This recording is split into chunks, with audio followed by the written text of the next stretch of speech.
يا من له الأخلاق ما تهوى العلا، منها وما يتعشق الكبراء. زانتك في الخلق العظيم شمائل، يغرى بهن ويولع الكرماء. بسوى الأمانة في الصبا والصدق لم يعرفك أهل الصدق والأمناء.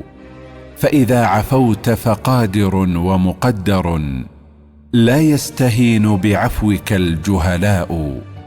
وإذا رحمت فأنت أم أو أب، هذان في الدنيا هما الرحماء. وإذا غضبت فإنما هي غضبة، في الحق لا ضغن ولا بغضاء. وإذا رضيت فذاك في مرضاته، ورضا الكثير تحلم ورياء.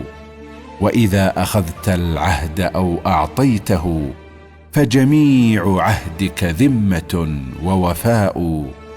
صلى عليك الله ما صحب الدجى حاد، وحنت بالفلا وجناء.